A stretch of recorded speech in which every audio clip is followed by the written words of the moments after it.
हिंदू धर्म के सभी त्योहार में खुशियां हैं, लेकिन इसके पीछे गंभीर संदेश भी है।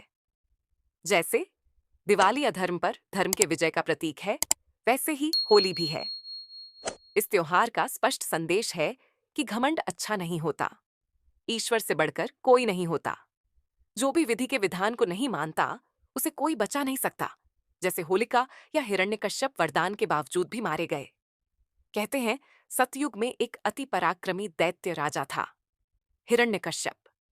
हिरण्यकश्यप के भाई हिरण्याक्ष का भगवान विष्णु ने वराह अवतार लेकर वध किया था। इस कारण हिरण्यकश्यप उन्हें दुश्मन मानता था। हिरण्यकश्यप का विवाह कयाधु से हुआ, जिससे उसे प्रहलाद नामक पुत्र की प्राप्ति हुई। हिरण्यकश्यप ने मनचाहे वरदान के लिए ब्रह्मा की तपस्या शुरू की।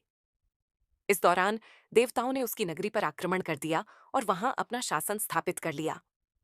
उस समय देवर्षि नारद मुनि ने कयाधु की रक्षा की और अपने आश्रम में स्थान दिया। वहीं पर हिरण्यकश्यप के पुत्र प्रहलाद का जन्म हुआ। देवर्षि नारद मुनि की संगत में रहने के कारण प्रहलाद भगवान विष्णु का भक्त बन गया। उधर कई वर्षों तक तपस्या के बाद हिरण्यकश्यप को ब्रह्मा ने दर्शन दिए। हिरण्यकश्यप ने वरदान मांगा कि मेरी मृत्यु मनुष्य या पशु के हाथों न हो, न किसी अस्त्र शस्त्र से, न दिन व रात में, न भवन के बाहर और न ही अंदर, न भूमि न आकाश में हो मेरी मृत्यु हो। कुल मिलाकर अपनी समझ में उसने अमृता का वरदान मांगा। ब्रह्मा ने उसे यह वरदान दे दिया, किंतु इसके बाद वह निरंकुश हो गया। वह आर्षि मुनियों की हत्या करवाने लगा और स्वयं को भगवान घोषित कर दिया। किंतु स्वयं उसका पुत्र प्रहलाद विष्णु भक्ति में लीन रहता। यह बात हिरण्यकश्यप को पता चली तो वह गुस्से से फट पड़ा। बार बार समझाने के बाद भी प्रहलाद ने जिद नहीं छोड़ी तो उसने उसे मारने का फैसला कर लिया। हिरण्यकश्यप की एक बहन थी, होलिका। होलिका को भी भगवान ब्रह्मा से एक वरदान मिला था, यह कि उसे अग्नि नहीं जला सकती।